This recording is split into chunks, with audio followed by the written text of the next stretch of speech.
All right, y'all, we got another frozen meal. This one is Boston Market hot honey fried chicken, fried all white meat chicken glazed in a honey hot pepper sauce with pepper jack mac and cheese. And I got this from Dollar Tree for $3. So this is what it's looking like on the box. And this is what it's looking like in person.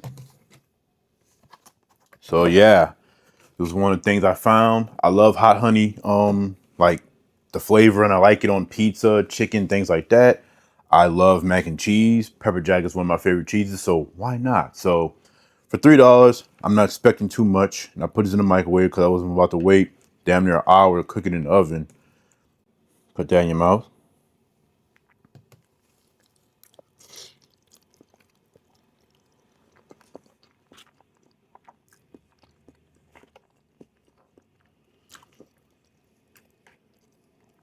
So this is exactly what I expect. This is literally just noodles and pepper jack cheese sauce, nothing else. I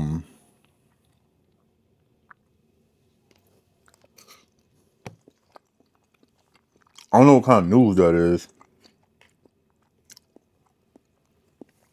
Or I do know, I just don't remember the name. They're like braided noodles or something, or twisted. But mac and cheese is just cheap noodles and cheese, no kind of real flavor that I can taste anyway. Let's go in for one of these little hot honey chicken bites.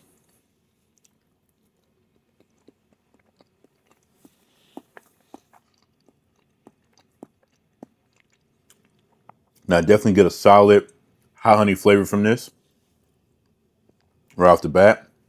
It's coated very well, but of course, because it's being microwaved and probably some other things with it, it's, it's just gummy, and that I don't like. But I know what it is. $3 frozen meal. Here's just the main four seasonings, if not pretty much the definitive seasonings that I use when I make my mac and cheese. If you think that's too much, that's your problem, not mine. I like to go a little extra, baby, especially down here. That's how we do it, baby. Well, I ain't gonna say all of us do it like that, because some of us they just do salt and pepper, and that's fine. If it don't taste bland, then there's no issue with what you use to season it with. The fact of the matter is, season your damn mac and cheese. But I didn't want no bland ass mac and cheese. Think this is? We're grown people eating this. We ain't talking about little kids. We're gonna stir that up. Dimensions of flavor. That's all it is. Dimensions of flavor. There's no real right or wrong way of how you like to eat something. So we gotta stop with trying to judge people on how they eat their stuff. If you like your stuff a little bit more seasoned than others, that's fine. If you like your stuff bland as hell, straight out of killing off the road or something, that's fine too. Who cares? Because you're not eating it.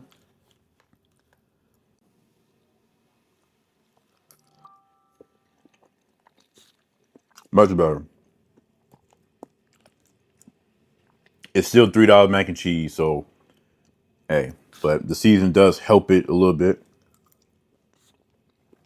Matter of fact, let me just add this.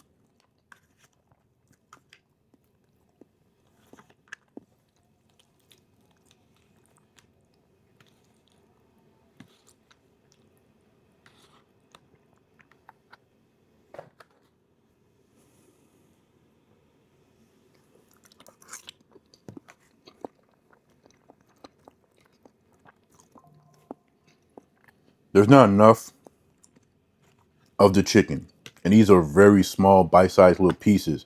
But the flavor of like the hot honey sauce and everything is really, really good, and it goes very well with this mac and cheese.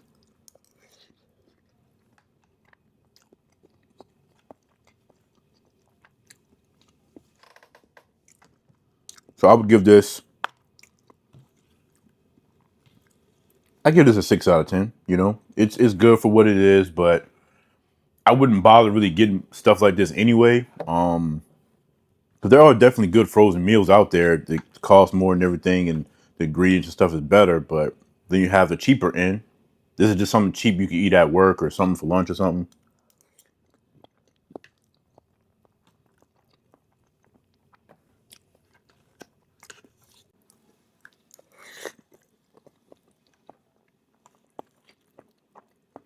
Whenever I eat these kind of like bottom of the barrel mac and cheese and stuff, it always makes me crave the real good stuff. If I'm not making it, or my mom or somebody who can make some really good baked mac and cheese, then Popeyes or Chick-fil-A for sure in churches.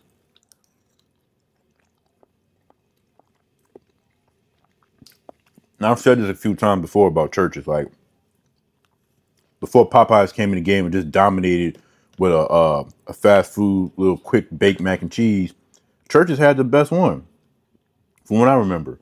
And it was good, but then once Popeyes came into place, it seemed like churches just gave up. They don't hit the same. Their chicken is still good as hell, and their other sides, but their baked mac and cheese at churches is no longer my favorite side. It's now their Cajun dirty rice or whatever.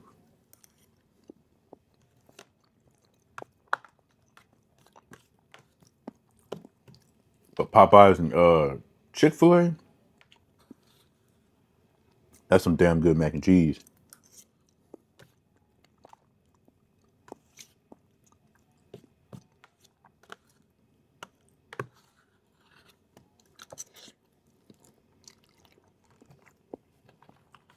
But yeah, I'm not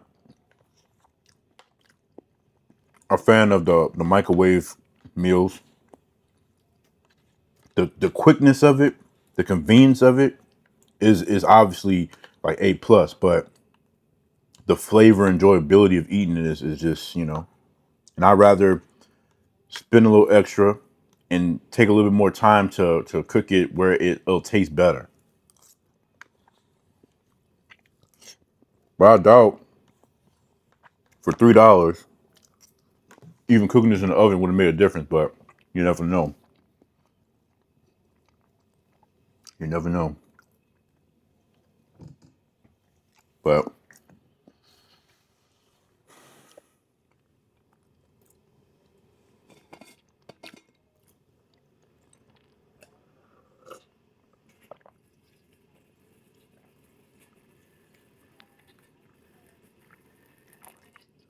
so I want to test a theory about this Stanley cup. They say, these type of things, the insulation and stuff, is supposed to keep stuff cold. It says 11 hours cold, 2 days iced, and 7 hours hot. So I had my lemonade in here overnight. It's on my table because it was fairly cold, obviously.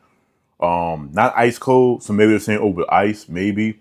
But as far as just like refrigerator cold and then letting it sit there, it's now basically room temperature. So is that false advertising? It doesn't matter. I love the damn cup. You see, I drink out of it every day now. Like, I was always talking about the mason jars and stuff, but nah, I like this. But yeah, this was pretty decent for what it was. Like I said, 6 out of 10. Um, so I got one more little Dollar Tree little frozen meal thing that I got the other day to make a video on, and that is General Tso chicken. And if y'all know from like my Chinese videos, General Tso is my favorite Chinese item. So I'm excited to see how it's gonna turn out. And that one, I'm not. I'm gonna have to take the time to cook it in the oven because I just don't want to do the microwave. The microwave is fast and everything, but if you want to really enjoy what you're eating, you got to spend the extra time to cook it. I just feel like it's crazy that it has to take that long to cook it. Then again, there's the air fryer too, so might just do that. But yeah, I hope y'all enjoyed this video. That's gonna be it for this video. I love y'all and appreciate y'all. Until next time, peace out.